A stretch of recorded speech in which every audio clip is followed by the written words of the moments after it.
بسم اللہ الرحمن الرحیم۔ السلام علیکم۔ ایک مرتبہ حضرت خضر علیہ السلام دریا کے کنارے بیٹھے تھے۔ اتنے میں کسی سائل نے آ کر ان سے سوال کیا کہ میں آپ سے اللہ کے واسطے سوال کرتا ہوں، مجھے عنایت فرمائیے۔ یہ سن کر حضرت خضر علیہ السلام پر بے ہوشی طاری ہو گئی۔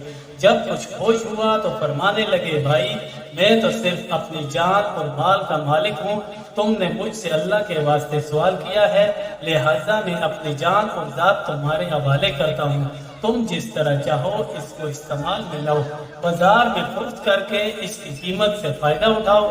چنانچہ سائل ان کو بازار لے گیا اور ایک شخص سہمہ بن ارقم کے ہاتھ میں ان کو فروخت کر دیا۔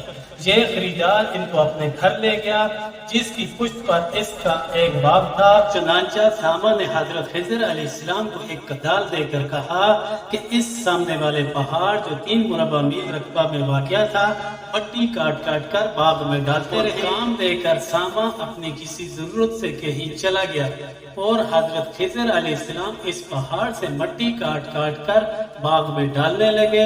جب سہمہ واپس آیا تو اس نے گھر والوں سے دریافت کیا، تم نے غلام کو کھانا بھی کھلایا یا نہیں؟ گھر والوں نے جواب دیا کہ ہمیں معلوم نہیں غلام کہاں ہے۔ یہ سن کر جب سہمہ خود کھانا لے کر باغ میں آیا تو اس نے دیکھا کہ وہ غلام یعنی حضرت خضر علیہ السلام تمام پہاڑ کی مٹی کاٹ کر ڈال چکے تھے اور اپنے کام سے فارغ ہو کر اپنے مولا حقیقی کی عبادت میں مصروف تھے۔ یہ دیکھ کر سہمہ کو بڑا تعجب ہوا اور اس نے دریافت کیا، یہ تو بتائیے کہ آپ کون ہیں؟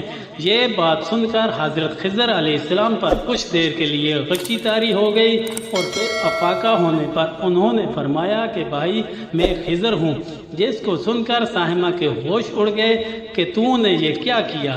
ان کو غلام بنا کر ایسے کام پر لگایا تو انتہائی گستاخی ہوئی۔ پھر ہوش آنے پر سہمہ نے توبہ کی اور پروردگار سے عذر خواہی کے ساتھ خضر علیہ السلام کو آزاد کر دیا اور جناب باری میں عرض کیا کہ اے رب العالمین مجھ سے اس کا مواخذہ نہ فرمائیے، کیونکہ میں ان کو جانتا نہیں تھا۔ اس کے بعد حضرت خضر علیہ السلام نے دعا فرمائی اور سجدہ شکر بجا لائے کہ اے میرے پروردگار، میں تیرے ہی حق میں غلام بنا اور تیرے ہی حق میں آزاد ہوا، اس پر تیرا شکر گزار ہوں۔ بعد ازاں واپسی کی اجازت لے کر جب دریا پر واپس آئے تو دیکھا کہ ایک شخص کھڑا دعا مانگ رہا ہے کہ اے میرے رب، حضرت خضر علیہ السلام کو غلامی سے رہائی عطا فرما دے اور ان کی توبہ قبول فرما لے۔ حضرت خضر علیہ السلام نے دیکھ کر اس شخص سے دریافت کیا کہ آخر تو کون ہے؟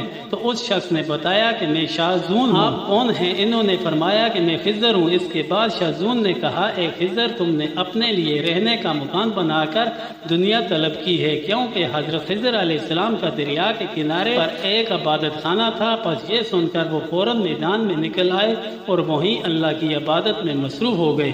اس کے بعد خضر علیہ السلام نے اس جگہ ایک درخت لگایا اور اس کے سایہ میں عبادت شروع کی تو آواز آئی، اے خضر، جب تم نے درخت کے سایہ میں سجدہ کیا تو تم نے دنیا کو آخرت پر ترجیح دی۔ مجھے اپنی عزت اور جلال کی قسم ہے، مجھے دنیا کی محبت میں رضامندی نہیں ہے۔ اس کے بعد حضرت خضر علیہ السلام نے شاذون فرشتہ سے کہا کہ اے شاذون، دعا کرو کہ اللہ میری توبہ قبول فرمائے۔ چنانچہ شاذون نے دعا کی اور اللہ تعالیٰ نے شاذون کی برکت سے حضرت خضر علیہ السلام کی توبہ قبول فرمائی۔ خدا کے برگزیدہ بندے اسی حالت میں راضی رہتے ہیں جو اللہ کو منظور ہو۔ بے شک ہماری فلاح بھی اسی میں ہے کہ زندگی کے ہر موڑ پر آنے والے ہر پیچ و غم میں ہم راضی رضا ہیں۔ اللہ تعالیٰ کی چاہت کو سامنے رکھ کر زندگی گزاریں، انشاءاللہ اللہ تعالیٰ ہمیں بھی اپنے برگزیدہ بندوں میں شامل کر لے گا۔ آمین ثم آمین۔